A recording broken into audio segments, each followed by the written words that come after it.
Grace, mercy, and peace be to you from God our Father and from our risen and living Savior Jesus Christ. Amen. It's estimated that there's about 60 billion people who have ever walked on the face of this earth. And of those 60 billion people, only a few have ever made a great impact on our society. Only a few who have influenced the way that we live, who have altered or changed the course of our human history or our society as a whole. And maybe when we think of some of those people, maybe guys like Moses or Muhammad or Buddha come to mind, or maybe for us in our Lutheran heritage, a guy like Martin Luther.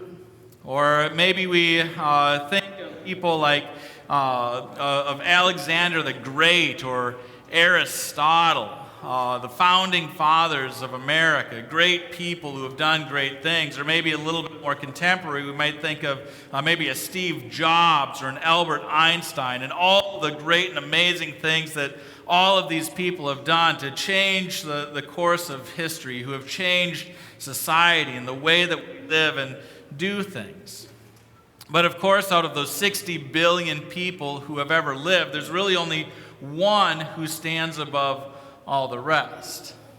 And that, of course, is Jesus. Now, Jesus is the one who has been praised more than any other person.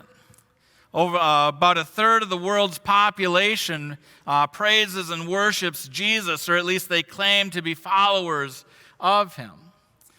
Jesus has influenced so many things in our world today, for things from religion to art, from healthcare to education. Even banking finds its roots and its foundation and its beginnings connected to Jesus in some way.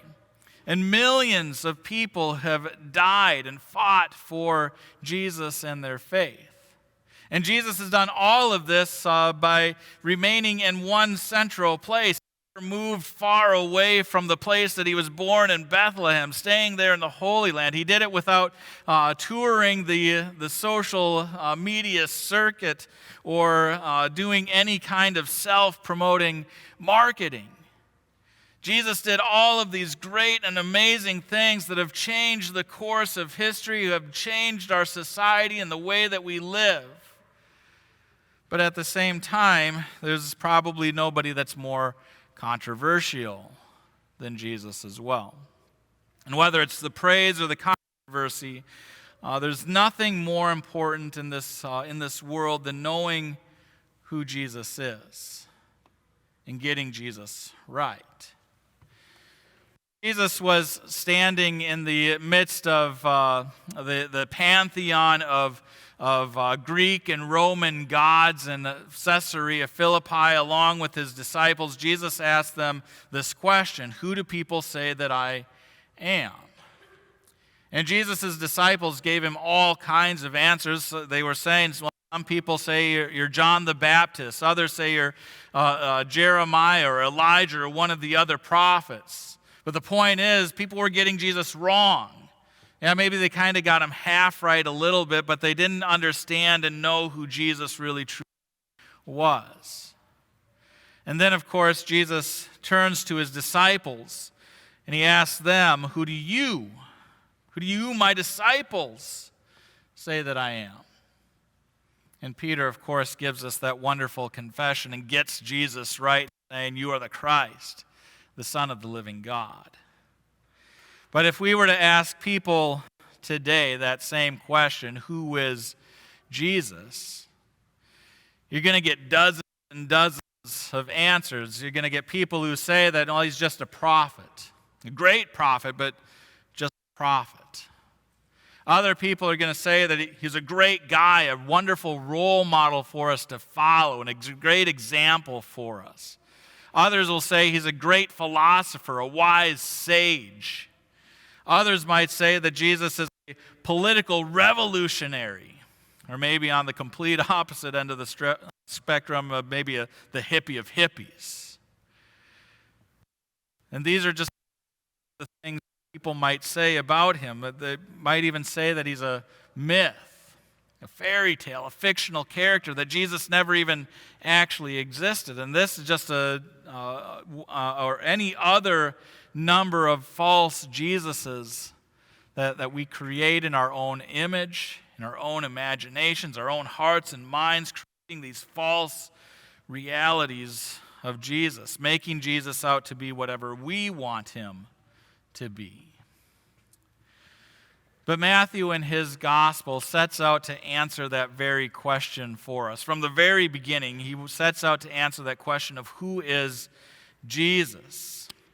And Matthew begins with that genealogy. From the very beginning of Matthew's gospel, he answers that question very pointedly and simply. Jesus is the Christ, the son of David, the son of Abraham.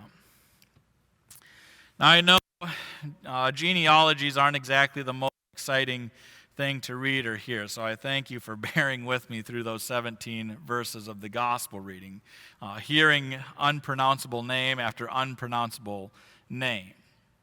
And if you've ever tried to read through the entire Bible from Genesis to Revelation, you've maybe slogged through all the rules and regulations of Leviticus and you were going good and you were cruising along until you get to 1 Chronicles, where you get 9 chapters of lists of names who begot a list of names, who begot a list of names, and you probably gave up there. And so, yes, there's nothing exciting about genealogies. There's not going to be bumper stickers made out of them. It's not going to be found in a memory verse for the day or the week. It's not going to be a confirmation verse for any students. Genealogies are pretty boring. List names after names after names after names. And so when you open up to Matthew's gospel and it begins with a genealogy, your reaction might be, oh no, you got to be kidding me. And we're tempted just to simply skip over it and move on. But nestled right there in the midst of all of those names, Matthew tells us something extraordinary. That Jesus is the son of David. The book of the genealogy of Jesus Christ, the son of David. And Jesse, the father of David the king. So all to Abraham to David were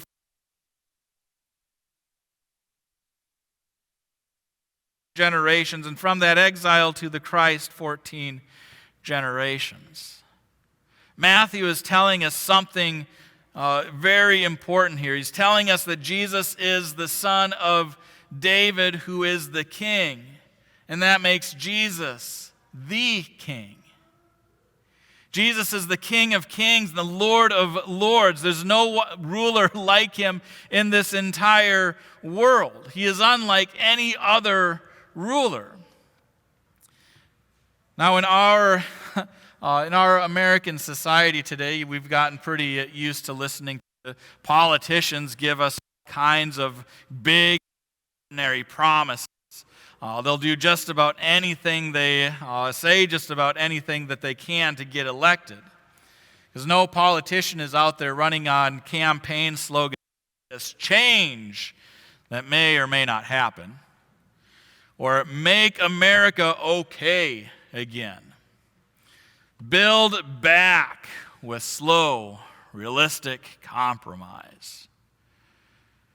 We want big, bold promises from our leaders. But with Jesus, we get a different kind of ruler, a different kind of king. Jesus is the promised king. The book of the genealogy of Jesus Christ. Christ is Jesus' title. It's not his name. It's a title like pastor or doctor. It's a Greek word Christos, which is the translation of the Hebrew Mashiach or Messiah, and it means the anointed one. And so Jesus is the anointed one, that promised king that the people of the Old Testament had been waiting for centuries to come. The Old Testament tells us over and over, it tells us tells us of this coming Messiah, who would be the king, the anointed one over Israel, who would be anointed with the Holy Spirit to carry out God's mission all the way to completion. And from the very beginning of Matthew's gospel, he makes it completely clear that Jesus is this Messiah, this Christ that the people had been waiting for centuries to come. 10 times Matthew specifically cites prophecies, these Old Testament promises that happened to fulfill. Behold, the virgin shall conceive, and you, O Bethlehem, in the land of Judah, the voice of one crying in the wilderness, prepare the way of. These are just a few of those promises. And Matthew cites or alludes to the Old Testament more than 250 times in his gospel. Jesus is that promised one that God had promised to his people. He is that promised king. But not only that, but Jesus is also the compassionate king. Jesus didn't come to drive out Israel's enemies like so many people in his day were expecting. Jesus came to do the unexpected. Jesus came to bring in the outcasts. And we see this here in Matthew's genealogy. In the ancient world, people trace their ancestry down through their fathers. But here in Matthew's genealogy, we find 4 women: Tamar, Rahab, Ruth, Bathsheba. And when Matthew includes them, he's not including the great matriarchs of Israel, the wives of Abraham, Isaac, and Jacob, Sarah, Rebekah, and Rachel. Instead, he includes these 4 women who are all outsiders to Israel. Tamar was a Canaanite, Rahab as well, Ruth a Moabite, Bathsheba a Hittite. And they weren't exactly the greatest of role models either. They had sketchy backgrounds and lives. Tamar tricked her father-in-law into sleeping with her. Rahab was a prostitute. Bathsheba committed adultery with King David. And Ruth at one point worshipped false gods, the gods of the nations. But Jesus didn't come to crush the nations around them. He didn't come to judge them. He came to save them. He came to save the nations. He came to bring in those outcasts and the marginalized into society. He came to bring them to the God over all creation. Jesus is that friend of sinners who heals our shame. He came for you and for me. So Jesus takes away that guilt of our sin that was caused by our sin. But Jesus also comes to heal and to cover our shame that's caused by the sins that others have done to us. Jesus isn't a king who sits on his high and mighty throne with his heel on our necks, demanding that we do better. No, he's a king who comes down from his throne, who comes down into our midst, who comes down into the muck and the mire of our broken society and our broken humanity. He comes down into our deepest, darkest moments. He comes to us when we're feeling our ugliest. And he puts his arm around us and he says, I'm here with you. I'm there for you. I love you. I care for you no matter what you do. Jesus is our compassionate King. And finally, Jesus is the rejected King. The Jewish leadership, the Jewish elites of his day, they thought that Jesus was the wrong kind of king. He lived in the wrong place. He hung out with the wrong people. He preached the wrong kind of message. He picked out the wrong followers. He carried out the wrong mission. Jesus was rejected, and that rejected would come all the way to the throne of the cross, where a thorn-crowned head was placed, a sign that gave us the truth of who Jesus was. It tells us exactly who Jesus is. This is Jesus, the King of the Jews, the rejected King of the Jews. But not just the King of the Jews, but the King of you and me. And having risen from the dead, Jesus tells us at the end of Matthew, all authority in heaven and on earth has been given to me. And that's really what we should expect from a king, is one who has great authority. Jesus over all things. Authority over sin. He has authority over death. He has authority over you and me. Jesus has the authority of all things because Jesus lives for you. He died for you. He rose for you. And before he demands anything from us, Jesus comes to us and he gives us everything. And so, 60 billion people on the face of this earth that we could follow. But Jesus is the one to follow because there's really nobody like him. And that's why we follow Jesus. Amen.